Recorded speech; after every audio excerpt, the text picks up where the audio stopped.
Shalom,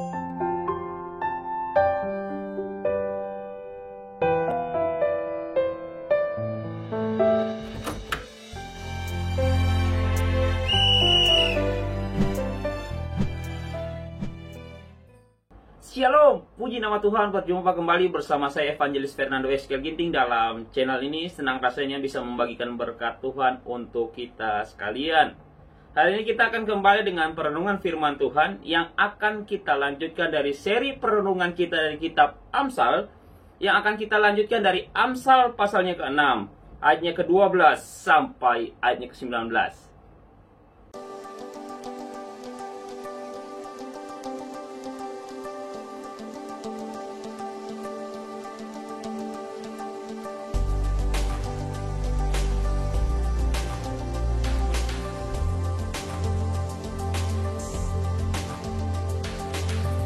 Pada umumnya, orang-orang di dunia ini lebih senang mendengarkan kabar-kabar yang baik daripada kabar-kabar yang tidak baik.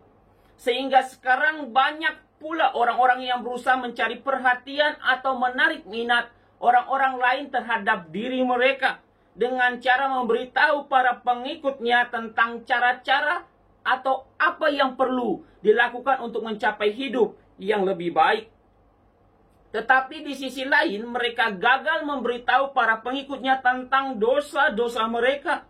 Mereka gagal memberitahu tentang neraka. Mereka gagal memberitahu bahwa Allah mengharapkan atau berharap kekudusan dan kesalehan dari umatnya. Dan bahwa Allah akan menghakimi kejahatan dan dosa yang mereka lakukan, baik dalam sikap maupun tindakan yang ada. Karena pada kenyataannya, para pengikut mereka pasti tidak mau mendengar tentang hal-hal yang seperti itu. Yang bisa kita lihat di ayatnya ke-12 sampai ayatnya ke-14 dalam pembacaan kita di hari ini.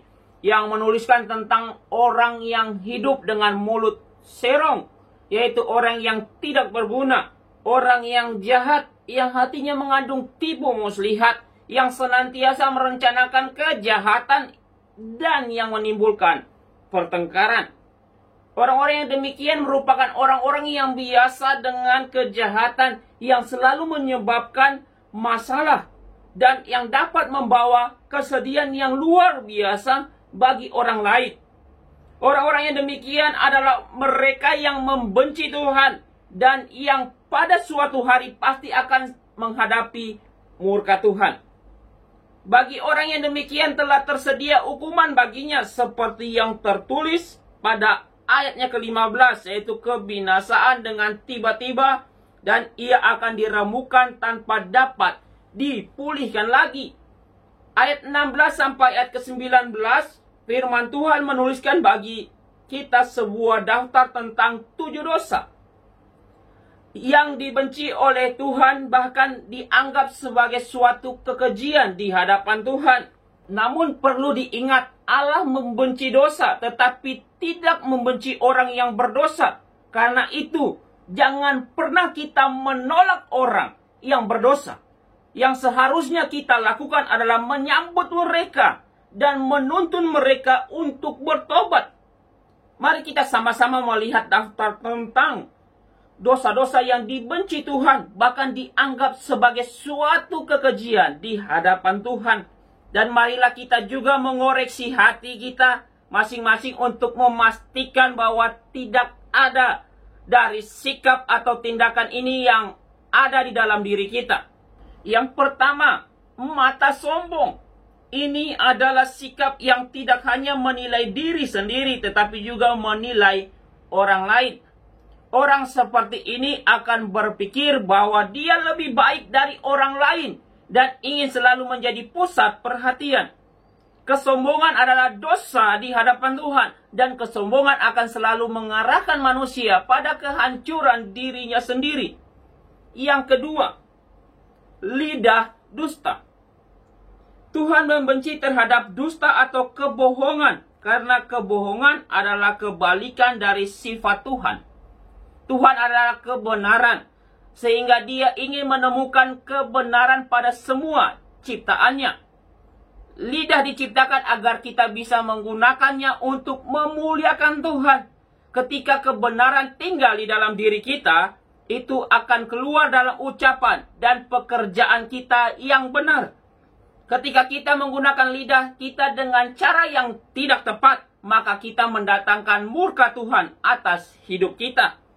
Yang ketiga, tangan yang menumpahkan darah orang yang tidak bersalah. Frasa ini mengacu pada pembunuhan. Itu berbicara tentang mereka yang mengambil nyawa manusia lainnya. Di lain sisi perlu kita ketahui bahwa manusia dapat membunuh sesamanya tidak hanya secara fisik, tetapi juga dapat membunuh mereka secara spiritual, psikologi, dan mental mereka. Ketika Anda membenci orang lain, sampai-sampai Anda mencari cara untuk menyerang dan menghancurkan hidup mereka dengan cara-cara apapun, Anda sudah bersalah dan melakukan dosa pembunuhan. Yang keempat, hati yang membuat rencana-rencana yang jahat. Ini mengacu pada hati yang selalu merencanakan kejahatan dan berbicara tentang orang-orang yang menyerah pada pikiran-pikiran yang jahat. Yang dimaksud di sini adalah orang yang tidak hanya berpikir yang jahat, tetapi dia juga merencanakan kejahatan dengan selalu memikirkan cara-cara untuk melaksanakan rencana jahatnya terhadap sesamanya. Orang-orang seperti ini pasti akan menuai hukuman Tuhan atas mereka. Yang kelima, kaki yang segera lari menuju kejahatan. Jalan yang ditempuh oleh kaki dalam kehidupan ini sebenarnya juga mengungkapkan kondisi hati Anda. Ketika imajinasi jahat terbentuk di dalam hati Anda, maka kaki dapat dengan cepat melaksanakannya. Apa yang Anda lakukan adalah apa yang ada dalam hati Anda. Ketika kondisi hati yang jahat menguasai Anda, maka kaki Anda membawa Anda untuk melakukan kejahatan. Kaki Anda akan membawa Anda ke tempat-tempat terlarang, bahkan membawa Anda keliling negeri untuk menyebarkan kebohongan, rumor, dan gosip. Dengan demikian kaki Anda sedang mengungkapkan kondisi hati Anda. Yang keenam, seorang saksi dusta yang menyembur-nyemburkan kebohongan. Dan yang ketujuh, yaitu yang menimbulkan pertengkaran saudara. Ini mengacu pada orang yang melakukan sumpah palsu. Mereka rela berbohong agar mereka melihat orang lain dihukum. Mereka juga berani menyebarkan kebohongan, sindiran, dan rumor untuk menjatuhkan orang lain. Dalam hal ini, waspadalah terhadap dia yang menyampaikan sesuatu yang mungkin menarik perhatian Anda, hanya supaya Anda merasa kasihan dan peduli terhadap dia. Dia adalah orang yang berbahaya, dia adalah pembuat onar, dan dia akan membawa kesedihan bagi jiwa Anda.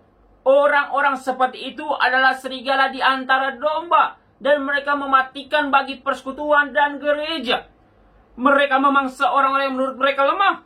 Mereka selalu mencari orang yang dapat mereka ubah sesuai dengan tujuan mereka.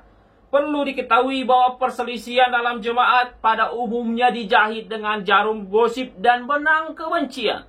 Inilah pekerjaan iblis. Berhati-hatilah dengan orang yang berbicara kepada Anda tentang orang lain, karena mereka juga akan berbicara kepada orang lain tentang Anda. Tuhan membenci dosa-dosa ini, tetapi Tuhan tidak pernah membenci kita. Tuhan mengasihi Anda dan saya. Tuhan berjanji untuk membantu Anda dan saya jika kita mau datang kepadanya dan mengakui dosa kita dan bertobat dan berpaling kepada Tuhan. Kiranya melalui perenungan ini boleh memberkati kita sekalian. Kiranya Tuhan Yesus memberkati kita sekalian. Shalom.